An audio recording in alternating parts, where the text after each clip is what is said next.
जय हिंद all of you. Last video lesson में हमने बहुत सारी चीज़ें पढ़ी थी, जैसे कि what can we know about the past, हम पास्ट के बारे में क्या-क्या जान सकते हैं, वेयर डिड पीपल लिव, लोग कहाँ रहा करते थे, and names of the land, हमारी कंट्री के जो नेम्स हैं वो कहाँ से डिराइव हुए हैं। Now finding out about the past, past के बारे में हम जो कुछ भी जानते हैं वो हम कैसे जान सकते हैं। So there are several ways of finding out about the past. एक तरीका तो ये है कि हम ढूंढें और उन बुक्स को पढ़ें जो कि बहुत पहले लिखी गई थी उस टाइम पे। इन बुक्स को कहा जाता है मैन्यूस्क्रिप्ट्स। मैन्यूस्क्रिप्ट्स इसीलिए कहा जाता है क्योंकि वो हाथ से लिखी जाती थी, उनको टाइप नहीं किया जाता था क्योंकि उस टाइम पे कोई टाइपराइटर, कोई कंप्यूटर नहीं हुआ करता था, तो उन्हें हाथ से ही लिखा जाता था। सो मैन्यूस्क्रिप्ट्स जो वर्ड है वो एक लैटिन वर्ड, जो पुराने टाइम में जो इंग्लिश चलती थी उसको बोलते हैं लैटिन। तो लैटिन वर्ड मैन्यू से लिया गया है। मैन्यू का मतलब होता है हैंड, हाथ, तो इसलिए इनको मैन्यूस्क्रिप्ट्स कहा जाता है। ये जो मैन्यूस्क्रिप्ट्स होती थी, अब क्योंकि उस टाइम पर पेपर यूज़ नहीं किया जाता था इंडियन सबकॉन्टिनेंट में, तो लोगों को पेपर के बारे में तो मालूम नहीं था, तो वो किस पर लिखा करते थे? पाम लीव्स पर, पाम के जो पत्ते होते हैं उन पर लिखा करते थे, या फिर bark of a tree known as the birch. Birch tree जो होता था उसकी छाल पर, बार्क मतलब उसकी छाल को वो अच्छी तरह से प्रिपेयर करते थे, लिखने लायक बनाते थे और फिर उसके ऊपर लिखते थे। तो ये जो पेड़ है बिर्च ट्री, ये हिमालयन रीजन में, हिमालयाज़ में उगा करता था, तो उस पर ये लिखते थे, उसकी छाल पर। Okay, so over the years many manuscripts were written. Now क्योंकि ये मैन्यूस्क्रिप्ट्स पत्तों पर या फिर बिर्च ट्री की बार्क पर, तने पर या फिर छाल पर लिखे जाते थे, तो बहुत सारी इनमें से डिस्ट्रॉय हो चुकी हैं, बहुत सारी ख़त्म हो चुकी हैं मैन्यूस्क्रिप्ट्स। कुछ मैन्यूस्क्रिप्ट्स को तो इंसेक्ट्स ने खा लिया, कीड़ों ने खा लिया टाइम के साथ, लेकिन बहुत सारी ऐसी है जो इन हज़ारों सालों के बाद भी सर्वाइव करती हैं। आज भी हमको टेम्पल्स में, यानी कि बहुत सारे मंदिरों में या फिर मोनेस्ट्रीज़ में ये मैन्यूस्क्रिप्ट्स देखने को मिल जाती हैं। और अगर आप कभी किसी म्यूज़ियम में जाएंगे तो वहाँ पर अलग से एक गैलरी होती है मैन्यूस्क्रिप्ट की, तो वहाँ पर आपको बहुत सारी मैन्यूस्क्रिप्ट्स मिलेंगी। तो यहाँ पर आपको एक फ़ोटो दिया हुआ है, ये एक मैन्यूस्क्रिप्ट का पेज है, या हम कह सकते हैं कि ये एक मैन्यूस्क्रिप्ट है। और ये जो मैन्यूस्क्रिप्ट है वो बहुत थाउजेंड्स ऑफ ईयर्स अगो पहले लिखी गई थी। अ, कई हज़ारों साल पहले ये लिखी गई थी, और ये पाम लीव्स को पेजेस की तरह कट किया जाता था। आप देख रहे हैं एक पेज की तरह कट किया गया है पाम लीव्स को, और फिर उन एक एक पत्ते को बांधा जाता था, मतलब सभी पत्तों को एक के नीचे एक रखा जाता था लिखने के बाद। और यहाँ पर देखिए आप, यहाँ पर एक होल दिखाई दे रहा है, यहाँ पर कुछ डालकर उसे बांध दिया जाता था। ओके, सो इस तरीके से वो मैन्यूस्क्रिप्ट्स बनाते थे। और ये जो मैन्यूस्क्रिप्ट्स लिखी जाती थी, जो बुक्स लिखी जाती थी, ये हर सब्जेक्ट को डील करती थी। जैसे कि रिलीजियस बिलीव्स एंड प्रैक्टिसेस, उस टाइम पर लोगों के क्या क्या रिलीजन थे, धर्म के बारे में, या फिर वो क्या क्या प्रैक्टिसेस करते थे, रिलीजियस प्रैक्टिसेस क्या क्या करते थे उसके बारे में हमें बताती हैं। लाइव्स ऑफ द किंग्स, राजा कैसे जीवन जीते थे। इवन मेडिसिन और साइंस की फील्ड में भी ये बुक्स हमें बहुत सारी चीज़ें बताती हैं। Besides there were epics, in books के, इन सब्जेक्ट्स के अलावा इपिक्स होते थे। महाकाव्य कौन कौन से इपिक्स होते हैं? महाभारत एंड रामायण। पोएम्स लिखी जाती थी, प्लेज यानी कि ड्रामास लिखे जाते थे। बहुत सारी, ज़्यादातर जो इनमें से मैन्यूस्क्रिप्ट्स होती थी वो संस्कृत में लिखी जाती थी। ओके, कुछ दूसरी जो होती थी वो प्राकृत में लिखी जाती थी। प्राकृत उस टाइम पर ऑर्डिनरी लोगों की, आम लोगों की भाषा होती थी, जो वो आम बोलचाल में यूज़ किया करते थे, प्राकृत। और कुछ मैन्यूस्क्रिप्ट्स तमिल में भी लिखी जाती थी। तो हम कह सकते हैं कि संस्कृत, प्राकृत एंड तमिल, ये इंडिया की एंशियंट लैंग्वेजेस हैं। बहुत पुराने टाइम से ये लैंग्वेजेस यूज़ होती आ रही हैं। तो ये मैन्यूस्क्रिप्ट्स के बारे में हमने पढ़ा। इसके अलावा हम इंस्क्रिप्शंस को पढ़कर भी बहुत सारी चीज़ें जान सकते हैं अपने पास्ट के बारे में। तो what are inscriptions? These are writings on relatively hard surfaces such as stone or metal. Stone यानी पत्थर के ऊपर, या फिर मेटल के ऊपर, किसी धातु के ऊपर खुदाई करके जो लिखवाया जाता था उसको हम बोलते हैं इंस्क्रिप्शन। कभी कभी किंग्स जो होते थे, राजा लोग जो होते थे, वो अपने ऑर्डर्स लोगों को पढ़वाने के लिए, लोगों को दिखाने के लिए और उन्हें ओबे करवाने के लिए ऐसे खम्भों पर, चट्टानों पर, रॉक्स पर या फिर किसी भी मेटल पर उनको इंस्क्राइब करवा देते थे, उन पर खुदवा देते थे, ताकि लोग अच्छे से देख लें, पढ़ लें और उन्हें ओबे भी करें, उनको माने भी, फॉलो भी करें। There are other kinds of inscriptions as well. इस जो किंग्स इशू करते थे इंस्क्रिप्शन, वो भी होते थे। इसके अलावा दूसरे टाइप के इंस्क्रिप्शंस भी होते थे जहाँ पर मैन और वुमेन, जिनमें किंग्स और क्वींस भी इंक्लूडेड थे, तो वो पूरा रिकॉर्ड बताते थे कि वो क्या, उन्होंने क्या क्या किया। फॉर एग्ज़ाम्पल, जैसे किसी राजा ने खूब सारे युद्ध लड़े और खूब सारी जीत हासिल की, बहुत सारी जगह पर कब्जा कर लिया, तो वो अपने इंस्क्रिप्शन में ये भी बताता था कि मैंने इस राजा के खिलाफ या इस जगह के खिलाफ युद्ध लड़ा और यहाँ पर मैं जीत गया। तो इससे हमें बहुत सारी चीज़ें जानने को मिलती हैं। Can you think of the advantages of writing on a hard surface and what could have been the difficulties? क्या आप सोच सकते हैं कि क्या एडवांटेज होते थे, क्या फ़ायदे होते थे ऐसे हार्ड सरफेस पर, किसी पत्थर पर या किसी मेटल पर लिखवाने के, खुदवाने के, क्या एडवांटेजेस हुआ करते थे?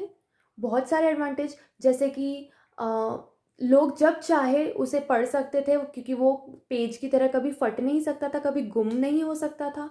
इसके अलावा बहुत लंबे टाइम तक वो लिखा हुआ रहता था, हमें आज भी लिखा हुआ मिलता है। And what could have been the difficulties? ऐसे हार्ड सरफेस पर लिखने में क्या डिफ़िकल्टी होती होगी? बहुत ज़्यादा, क्योंकि उन्हें खुदवाना पड़ता था, तो उसमें बहुत मेहनत लगती थी जो भी लिखता था। प्लस कुछ गड़बड़ ना हो जाए, गलत तरीके से खुद गया तो पूरा लेटर चेंज हो सकता था, तो ऐसी डिफ़िकल्टीज़ होती थी। और क्या एडवांटेजेस और डिफ़िकल्टीज़ होती थी, ये आपको सोचना है और बताना है। यहाँ पर आपको एक इंस्क्रिप्शन दिख रहा है। ये एक बहुत पुराना इंस्क्रिप्शन है जो आज से 2250 ईयर्स पहले का है। इसे कंधार में ढूंढा गया था, जो आज के अफ़गानिस्तान में है। ये अशोक नाम के एक रूलर के ऑर्डर्स पर ये इंस्क्रिप्शन लिखवाया गया था, खुदवाया गया था। इसकी लैंग्वेज हमें अभी समझ में नहीं आ रही है, क्योंकि ये उस टाइम की लैंग्वेज में लिखा गया है। सो अशोक के बारे में हम आगे के चैप्टर में पढ़ेंगे डिटेल में। जब भी हम कुछ लिखते हैं तो हम स्क्रिप्ट का यूज़ करते हैं। तो स्क्रिप्ट का मतलब होता है लिपि, जो हम हिंदी में पढ़ते हैं और इंग्लिश में हम उसको स्क्रिप्ट बोलते हैं। स्क्रिप्ट में लेटर्स और साइंस होते हैं। जब हम उसे पढ़ते हैं, जो भी लिखा गया है, तो उस जो हम बोलते हैं उसे हम बोलते हैं लैंग्वेज, और जो हम लिखते हैं उसे हम बोलते हैं script. So, this inscription was written in two different scripts and languages, Greek and Aramaic. तो ये जो इंस्क्रिप्शन हमें दिख रहा है, ये दो लैंग्वेजेस और दो स्क्रिप्ट्स में लिखा गया है। ऊपर जो हमें ऊपर का पोर्शन दिख रहा है, ये ग्रीक में लिखा गया है, और नीचे का जो पोर्शन है ये एरामाइक में लिखा गया है। जो उस एरिया में ये दोनों ही यूज़ किए जाते थे, इसलिए अशोक ने दोनों ही स्क्रिप्ट और दोनों लैंग्वेजेस में ये अपना इंस्क्रिप्शन लिखवाया था। Now there were many other things that were made and used in the past. और भी बाकी बहुत सारी चीज़ें हैं जिनसे हमें पता चल सकता है पास्ट के बारे में, जो उस टाइम लोग बनाते थे और यूज़ करते थे। Those who study these objects are called archaeologist. जो इन ऑब्जेक्ट्स की स्टडी करते हैं, जो पुराने टाइम पर लोग क्या बनाते थे, क्या क्या यूज़ करते थे, उन सब चीज़ों की स्टडी करने वाले लोगों को हम बोलते हैं archaeologists. Okay, they study the remains of buildings. वो किस चीज़ की स्टडी करते हैं? उस टाइम पर जो स्टोन और ब्रिक यानी कि पत्थर और ईंट की जो बिल्डिंग्स बनाई गई थी, जो अभी बची कुची है, उनके जो अवशेष हैं, रिमेन्स हैं, उनके बारे में पढ़ते हैं। जो पेंटिंग्स बनाई गई थी, जो स्कल्पचर्स यानी कि जो मूर्तियाँ बनाई गई थी, उसके बारे में वो स्टडी करते हैं। इसके अलावा वो एक्सप्लोर करते हैं, ढूंढते हैं और एक्सकेवेट करते हैं, यानी कि खोदते हैं, अर्थ के अंदर खोदते हैं, ताकि उन्हें उस टाइम के टूल्स मिल जाएं, हथियार, औजार, वेपन्स, पॉट्स जिसमें वो खाना बनाते थे या खाना स्टोर करते थे, पैन्स खाना बनाने के बर्तन, ऑर्नामेंट्स यानी वो क्या-क्या आभूषण पहनते थे, और कॉइन्स भी हमें मिलते हैं। तो ये सब चीज़ें वो ढूँढते हैं और इन्हें ढूँढने के लिए वो एक्सकेवेट करते हैं, खुदाई करते हैं अर्थ के अंदर। सम ऑफ दीज़ ऑब्जेक्ट्स, कुछ ऑब्जेक्ट्स जो हैं इनमें से वो स्टोन की भी बनी हो सकती थी, पत्थर की भी बनाते थे, कुछ बोन्स की यानी कि अ, हड्डियों की बनती थी, बेक्ड क्ले जो पकी हुई मिट्टी होती थी उनकी भी, और मेटल की भी यानी धातुओं की भी बनाई जाती थी। जो ऑब्जेक्ट्स हार्ड मेटल के या हार्ड सब्सटेंसेस से बनाए जाते थे, कठोर चीज़ों से बनाए जाते थे, वो अभी तक हमें मिलती हैं, मतलब वो बहुत टाइम तक रहती थी, अच्छी तरह से प्रिजर्व्ड रहती थी, जो हमें आज भी मिलती हैं। इन सब चीज़ों के अलावा आर्कियोलॉजिस्ट्स हड्डियों को भी ढूंढते हैं। किनकी हड्डियाँ? एनिमल्स की, बर्ड्स की या फिर फ़िश की, ताकि वो ये पता लगा सकें कि उस टाइम पर पास्ट में लोग क्या क्या खाया करते थे, कौन कौन से एनिमल्स वो खाया करते थे। प्लांट रिमेन्स जो है प्लांट्स के जो अवशेष हैं, जो उस टाइम के जो प्लांट्स हैं, पेड़ हैं, वो हमें बहुत कम मिलते हैं, लेकिन फिर भी मिल जाते हैं कुछ कुछ। इफ़ सीड्स और ग्रेन और pieces of wood have been burned, they survive in a charred form.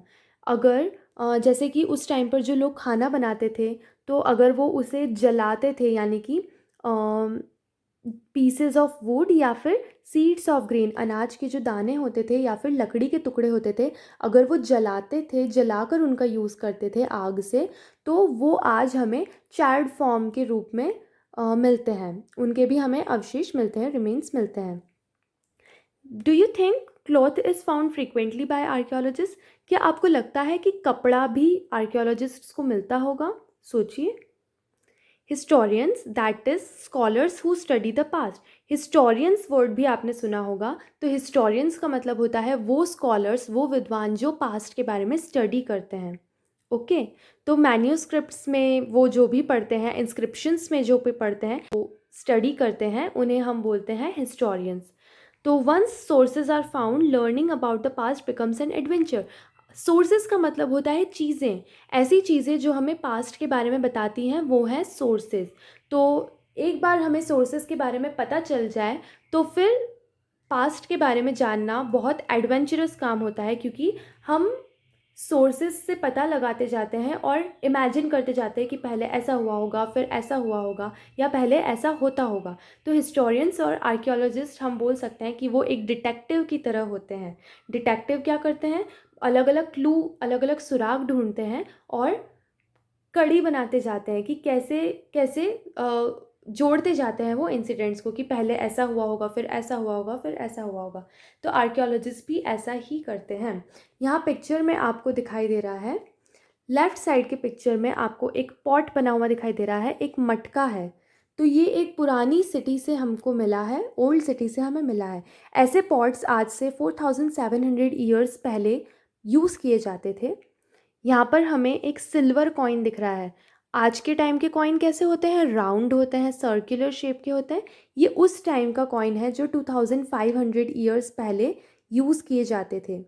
तो आपको क्या लगता है कि आज आज के जो कॉइन्स हैं, उनसे ये कैसे डिफरेंट हैं? वो आपको देखना है और बताना है।